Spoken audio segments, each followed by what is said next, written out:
Look, Captain!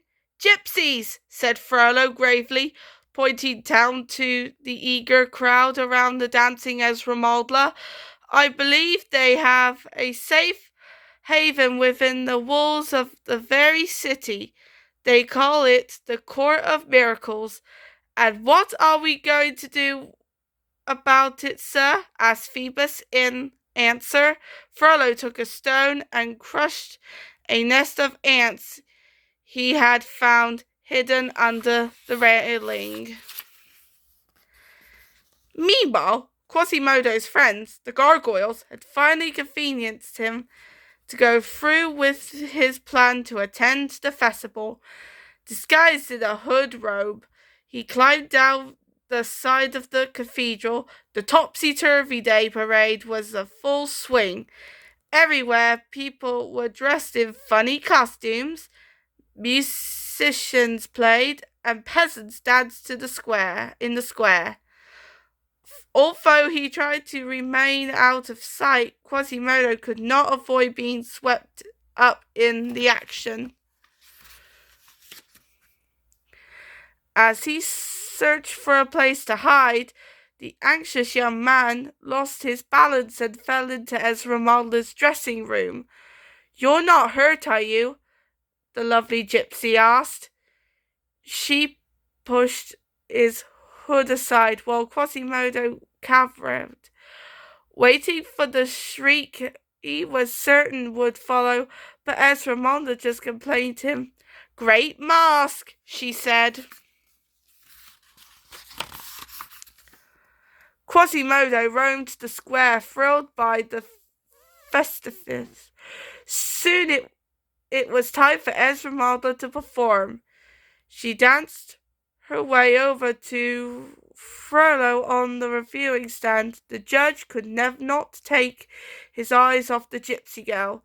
Neither could Phoebus or Quasimodo. Esmeralda even winked at Quasimodo as she passed by, making him blush. When she finished dancing, Clopin reappeared on stage to announce the crowning of the King of Fools. As people of grotesque masks scrambled onto the platform, Esmeralda saw Quasimodo and he pulled him up on stage. Esmeralda went down the line of contenders of the King of Fools, removing each one's disguise.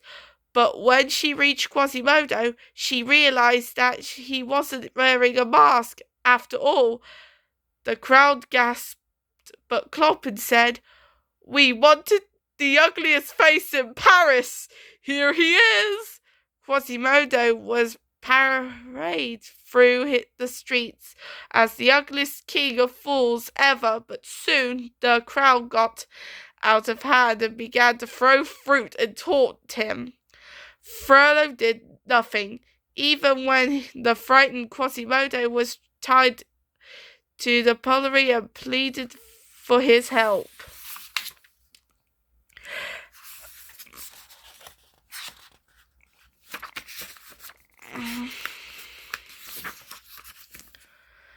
Esmeralda came to Quasimodo's rescue, enraging Frollo, who ordered the gypsy girl arrested. In a mad chase, she dodged the soldiers, and soon she and Charlie slipped into the cathedral. Phoebus followed, but instead of arresting her, he told Frollo that Esmeralda had claimed sanitary. The Archdeacon came to her side, ensuring that no harm would come to her within the cathedral's walls.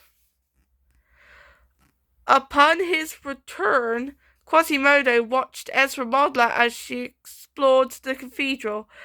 When he ran off to his room, she followed, wanting to apologize for what had happened at the festival. Up in the bell tower, Esmeralda complimented Quasimodo on the miniature model of Paris he had carved. Talking to his kind person, Quasimodo began to think that what Frollo had said about the gypsies being bad might be untrue. And when Esmeralda told him that he was not the monster his master said he was, Quasimodo desperately wanting to believe her. Quasimodo offered Esmeralda a surprising way to escape from the cathedral unaccepted. Picking up a gypsy and Dishali, he skillfully leapt off the bell tower, quickly climbing down the face of the cathedral. When they reached the bottom, Esmeralda kissed Quasimodo and gave him a woven necklace. It will help you find the court of miracles, she said. Then she fled. When Quasimodo reached the bell tower again, he met Phoebus, who was searching for Esmeralda. He asked Quasimodo to tell the gypsy he meant her no harm. After Phoebus left, the gargoyles revealed that they thought Esmeralda was in love with Quasimodo, although Quasimodo told them they were wrong. He secretly hoped it might be true. When Frollo learned that Esmeralda had escaped from Notre Dame, he ordered his soldiers to search every building in Paris, madly by his unsuccessful search. Frollo even set fire to the home of the miller, certain that the family has been sheltered gypsies. At that moment, Phoebus realized how truly evil Frollo was. The brave captain entered the burning mill and rescued the family. Frollo immediately sentenced him to death. As Phoebus was about to be executed, Esmeralda frightened Frollo's horse, and Phoebus escaped.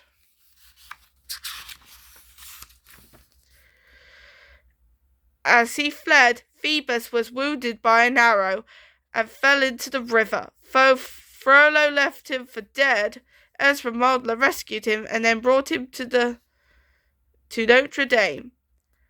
At first, Quasimodo thought Esmeralda's visit meant that she indeed her tender feeling for him. Then he realized that she had come only as a friend, wanting him to hide Phoebus. When he overheard her speaking to Phoebus, it became clear how much Esmeralda cared for the captain. Quasimodo's heart broke. As Frollo's carriage unexpectedly pulled up outside, Esmeralda turned to Quasimodo and said, "Promise me you won't let anyone happen to him?"